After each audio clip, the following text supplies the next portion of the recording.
This is the stat lesson over section 7.3. I've decided to do it in two parts. I'm going to come back after I finish the first part of this. I'm going to come back and do a little bit on percentiles, and when I do that, we'll call it 7.3b. So we'll do all of it except for the percentiles, and I'm going to come back and do it in almost like a different lesson, but it will not be. All right, the first thing I'd like for you to do is read pages 319 through 324. And as you read it, I want you to especially pay attention to page 320, from where it says an example of sampling distribution until you get to the middle page right below the beige box there. I want you to pay special attention to that information. That has a big part of what we're going to be doing. So do that for me. The assignment is going to be problems 1 through 18. Now, when you read that, I won't go into that much information on it. They're going to do a lot better job explaining it to me, but I am going to be talking a little bit. We're going to end up finding we're going to be using this right here, which is on your formula sheet. Now on your formula sheet, if you'll notice here that I had added the mean of X bar is equal to the mean of the population. They already give you that the standard deviation of X bar, what the formula is for it. I add this. I assume they left it off, and probably the reason they left it off is that's straightforward, that you probably didn't need a formula for it. Okay. I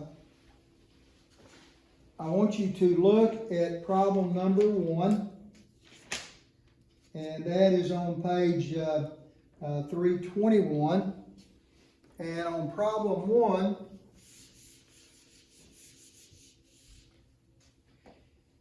they tell me that the mean of the population is 6, and the standard deviation of the population is 4, and they want me to find the mean of X bar, and they want me to find the standard deviation of X bar.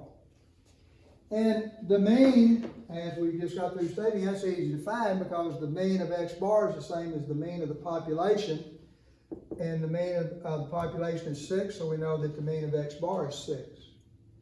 To find the standard deviation of X bar, notice the standard deviation of the population, which is 4, divided by the square root of n, and in this particular case, they're telling me that I'm going to use n as 25. As you read that special problem that I gave you, that they give in the book, you will see that that's how many of them that are under consideration that you're going to put together in each group. And in the problem that you read in here on page 320, it's real nice because this is just 3, and certainly that's easy to work with.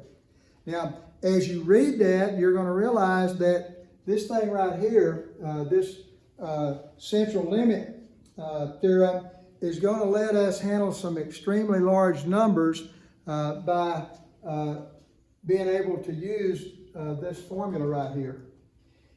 It would take a long time to find the standard deviation of all these 64 X bars that are on page 320. If we found the standard deviation of that, and we had to do it all out with arithmetic, it would take a good while. Even using the stat app on our calculator in order to find the standard deviation of X bar, besides trying to find each one of the little X bars, we would have to use that and plug in all 64 of those numbers and then look and see what the standard deviation is. That would take a lot of time. So they're nice to us. The central limit theorem, they say that's a big deal, and it is. It lets us handle some tremendously large data and put it into a form where we can find percentages without having to go through all that work. So when I find this thing right here, the standard deviation of x bar is 4 over the square root of 25. That gives me 4 over the square root of 25 is 5. Gives me 4/5. Good answer. I could write it like this also. Either one would be correct. Okay, now then I want us to look at problem number 3. And we'll get this cleaned up here.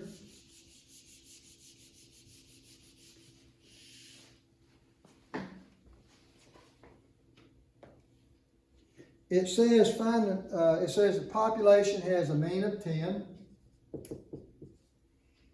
and the standard deviation for the population is 8.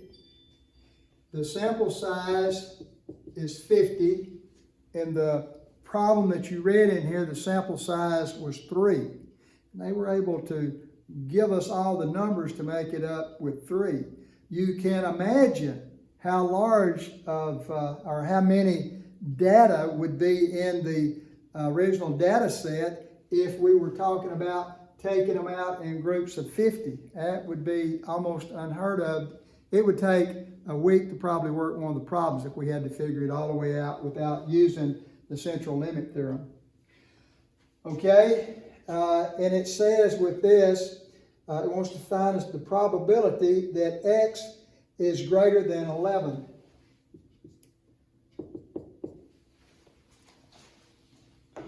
Now, what we're going to do, let me get my calculator right quick. In order to do this, I need to know what the mean of x bar is, and the mean of x bar is the same as the mean of the population, which would be 10.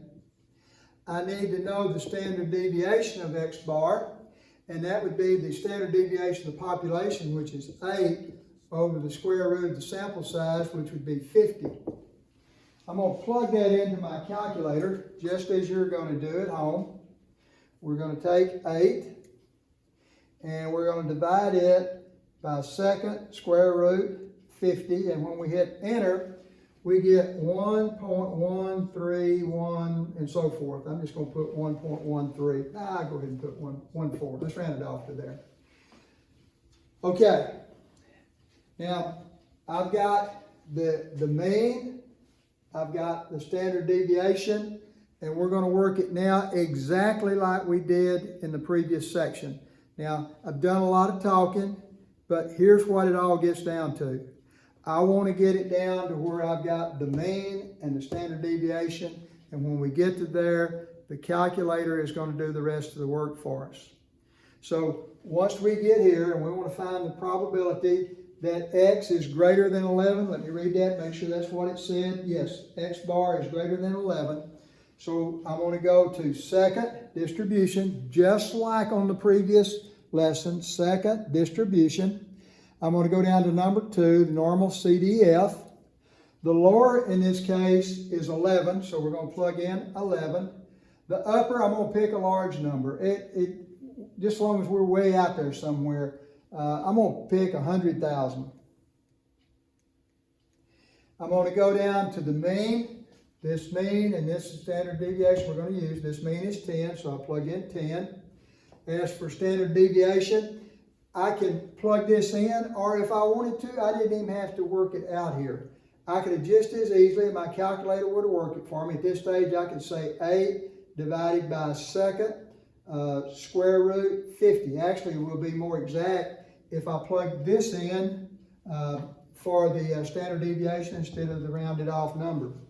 And then we're going to hit enter, enter, until we get our answer.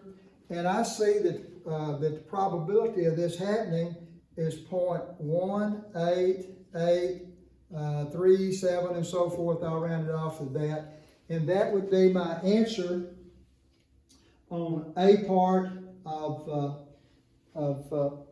this problem here. All right? I sure wish I was in class right now and we say questions, and I'm sure I'd have some, but you're going to have to work on this stuff and make sure you understand it.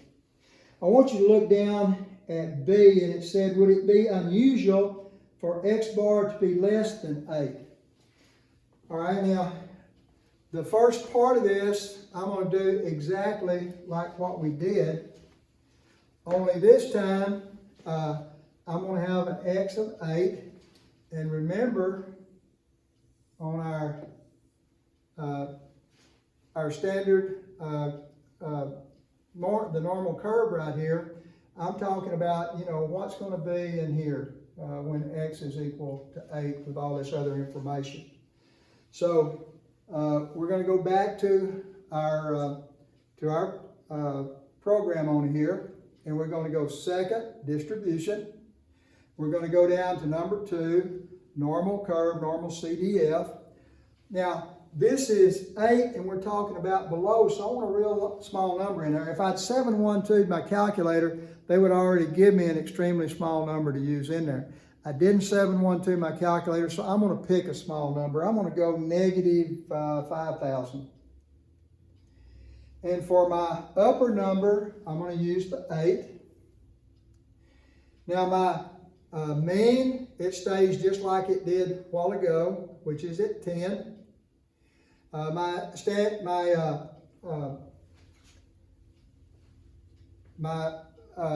standard deviation of x bar is going to stay just like it did a while ago, 8 divided by the square root of 50. And then I'm going to start hitting enter, and I get an answer this time. I get an answer of 0.0385 and so forth. Now, the question on there is, would it be unusual for x bar to be less than 8, and explain?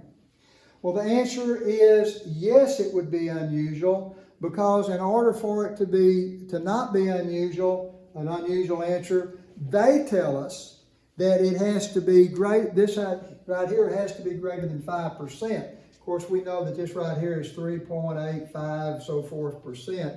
Certainly that's not greater than 5%. So our answer is yes, it's unusual.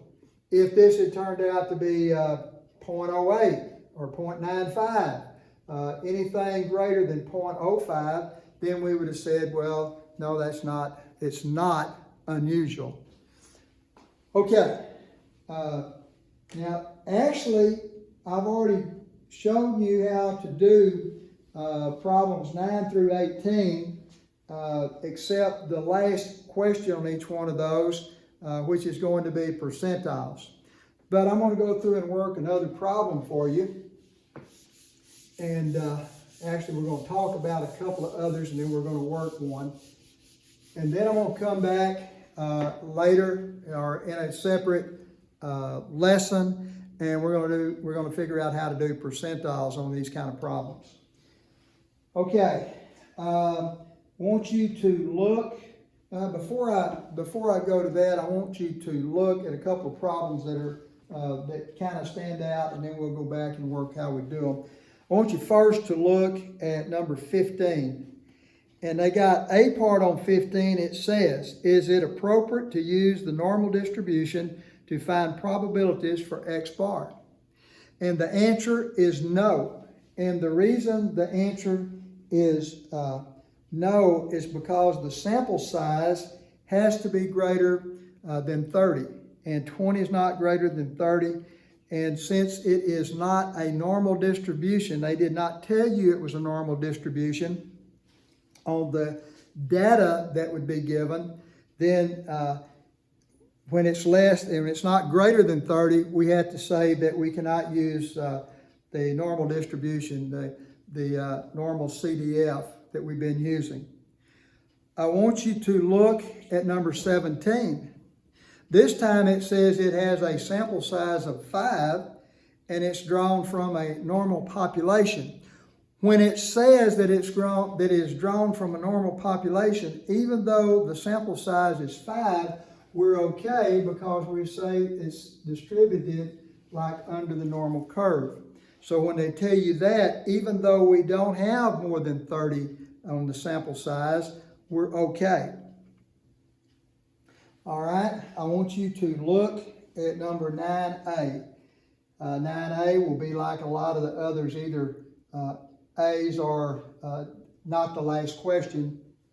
And then again, I'm going to come back and show you how to do the part where we're doing percentiles. But let's look at 9A right now.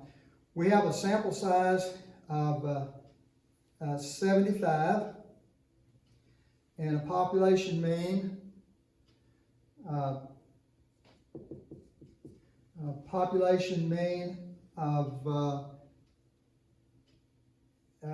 10 and a standard deviation of 12. This population standard deviation of 12. And they want me to find the probability that X is between 8 and 14. And so, or X bar I should say. X bar is equal to 8, X bar equal to 18. Now what we're going to do is we're going to work the thing out where we've got 8 here for X bar equal to 8, and we've got X bar here equal to 18. We're going to try to find that area in there. Now again, we're going to go through and we're going to use this to get our mean of X bar and this to get our standard deviation of X bar. And when we find that, then we're going to work it just like the previous section to find our probability. All right, so first of all, the mean of X bar. The mean of X bar we know is the same as the mean of the population, which is 10. We want to know the standard deviation of X bar. Again, we're going to plug into this. We have a standard deviation of population is 12 divided by sample size is 75. And when we plug that in, and we don't have to, we let our calculator to do that for us when we start plugging into this thing. So we're going to go to second distribution. We're going to go to normal CDF.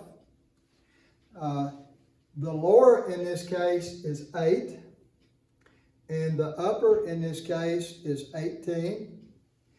The mean, which is the mean of X bar, is 10. And the standard deviation is 12 divided by second square root of 75. And then we're going to start hitting enter until we get our answer, and we see that the answer would be 0.9255 and so forth. In other words, 92.55% of all of this is between X bar being 8 and X bar being 18. Now, I'm going to stop there, and then I'm going to come back after you've worked a bunch of this stuff. Then I'm going to come back and do the part either B, if B is the last part of the problem, or C, if C is the last part of the problem, and we're going to do percentiles. Okay, I'll break for now, and I'll be back with you for the second part of the lesson.